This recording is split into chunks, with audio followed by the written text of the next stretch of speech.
90% sa mga panimay sa isla sa Olango, siyudad sa Lapu-Lapu, nangagusbat sa pag-igo sa bagyong Odette.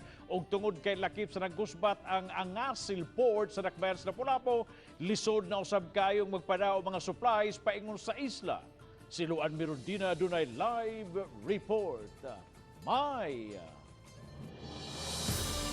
Yes, Bob, ang Olango Island ang usa sa labing apektado atol sa bagyong Odette. Gani sa ihap sa Local Disaster Risk Reduction and Management Office, adunay upat ka mga taga-isla ang nakalas ug usa ang missing.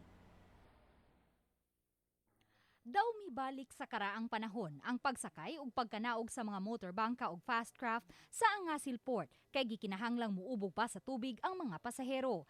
Kini human maggusbat ang Angasil Port dihang gikuso-kuso sa bagyong Odette ang Sugbo. Natabunan na sa mga nahunlak nga infrastruktura ang kaniadtong lawom nga bahin sa pantalan, diin mamahimo untang makaangkurahe ang mga fast craft. Kung lisod alang sa mga pasahero ang pagkanaog ug ang pagsaka paingon ngadto sa fast craft, mas lisod kini alang ni adtong adunay dagkong mga karga. Kapin sa usa ka oras nang natanggong sa Angasil Port kini mga bugas humay nga igbabaligya unta sa Banayng Villafuerte sa ilang tindahan sa Barangay Santa Rosa. Tungod sa kahait ug kadangog sa mga bato ug semento, nang lihay ang mga kargador. Way mo libur lagi kay tungod sa kalisod sa agianan ba. Muubog las dagat.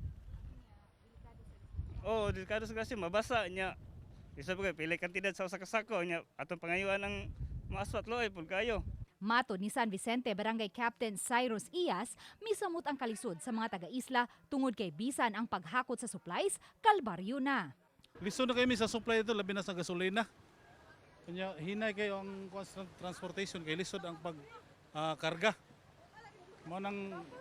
Ang isla ron murag nag-antos gud tungod atong bagyong Odette. Ug kay nahurot-hurot na ang relief goods nga gihatag sa lokal nga kagamhanan sa wala pa ang bagyo, nanawagan sila karon og dugang hinabang. Sa bana-bana sa Local Disaster Risk Reduction and Management Office ug sa mga opisyal sa barangay, 90% sa mga panimay sa isla ang nangagusbat sa bagyong Odette. Ang ato ng mga karsada dito free na. Man na og clearing. So, ang karon ang gi-cost mga islahan non taga Olango ang pagkaon jud mao'y galisod gyud mi dito. Ang tubig wala kay tama problema sa tubig. Ang pagkaon jud. Bob, gawas sa Angasil Port, ang Hilton Wharf, ang laing pantalan sa Lapu-Lapu City, alang sa mga motorbangka paingon sa Olango Island. Apan bisan kini, gikatahong naapektuhan usab sa bagyong Odette. Bob? dahil salamat Luan Mirundina sa imong live report.